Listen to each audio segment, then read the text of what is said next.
Hello guys! Welcome to my channel! Ang gagawin natin ngayon ay gagawa ako ng pambaon. Gagawa na naman ako ng Japanese onigiri. Salmon prito mo with egg onigiri. Dati nagluluto ako ng panoorin nyo na lang aking mga ibang video, ay nagluluto ako ng spam with egg, onigiri, mga ganun ba. Yan. Yan, pag nagprito kayo guys, ano lang, kaunting mantika lang, basta lang siya maluto ba. Ilalagay natin yan sa kanin ganyan. Tapos takpan nyo ng aluminum foil. Pero timplahan nyo guys ng asin, pepper, garlic powder, and kaunting lemon. Pag walang lemon, okay na yan. Yan. Yan siya. Okay, sa susunod, pagkatapos niyan, yung pinirituhan ng isda, salmon, ipiprito natin tong so, para hindi masayang yung mantika at saka yung mantika may lasa. Ang ginagamit ko kasi guys, olive oil. Okay. Palutuin nyo muna ng isang 3 minutes. Tapos balik ta rin 3 minutes ulit. Okay?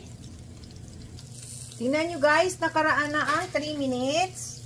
Tingnan natin kung okay na siya. Yan. Ganyan ka brown. Yan. Ganito. Okay? Tapos palutuin nyo pa ulit ng 3 minutes sa kabila. I-flip nyo and then 3 minutes ulit.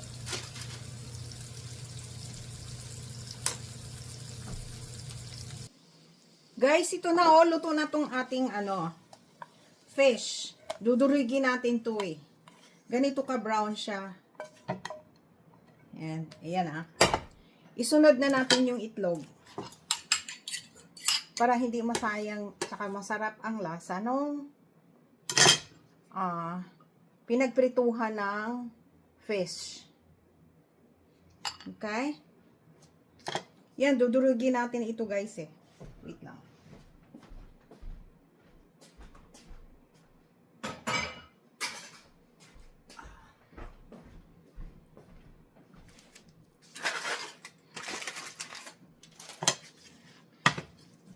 Ito guys, dudurugin nyo yan. Yan. Tapos, ihalo natin yan sa kanin. Okay? Lang. Guys, ito na siya, Ganyan siya naman. Okay? Ngayon, ihalo natin yan siya sa kanin. Wait lang. Paghaluin na natin to. Yan silang dalawa. Fish, salmon, at saka yung itlog. Yan ang ihalo natin doon sa kanin. Okay? Wait lang. Guys, ito na siya. Ito yung kanin, guys. Lagyan niyo siya ng asin. Okay? Kasi hindi naman siya maalat masyado yung ito. So, ilagay na natin ito sa kanin. Ihalo. O, diba? Dahil pwede rin yung kahit anong isda, pwede nyo gawing onigiri. Tanggalan nyo lang ng buto. Ihaw nyo or iprito nyo. Tapos, pambaon ng mga bata. Kung mahilig sa mga fish. Yan. Okay, haluin nyo na mabuti guys, okay? Guys, ito na siya, Tikman nyo guys, ha? Tikman nyo baka matabang. Sarap.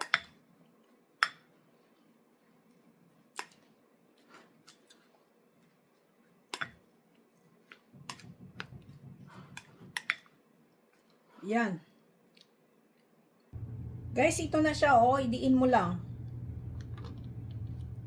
Idiin yan mabuti para siksik. Okay?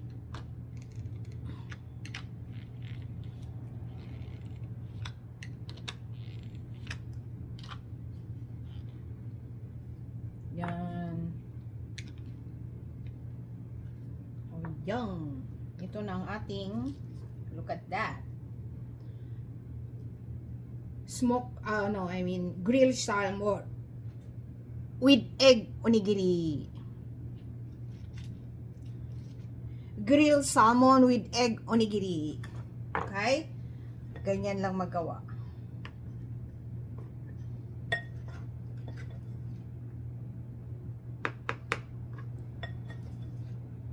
Napakadali. Yan. Guys, pambaon ko to eh. Kaya ako nagluto. Mambabaon ko yung mamaya sa work. Okay. Tsaka yung iba, ipamimigay ko, patitikim ko sa kanila. Yung mahilig na mga colleague ko, patitikim ko sa kanila ang Japanese style. Tapos yung yung iba dyan, lagyan nyo rin guys ng, what you call this, konting sesame oil. Masarap din. Yan, punuin nyo yan. Tapos diin nyo lang. Ganyan. Itong moldy ko guys, binili ko to sa Amazon. Ito masyadong malaki. Okay lang. Okay? Yun. Hindi nyo lang mabuti para siksik, para hindi magkahiwalay-hiwalay. Ayan, nakagawa na tayo ng 4. Ito medyo malaki. Yan, pwede nyo rin palakihin. Depende sa inyo. At busin na natin ito. Ayan.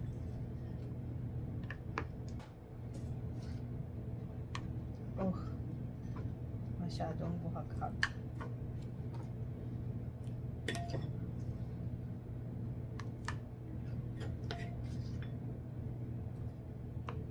Medyo maliit itong isa guys. Oh, okay.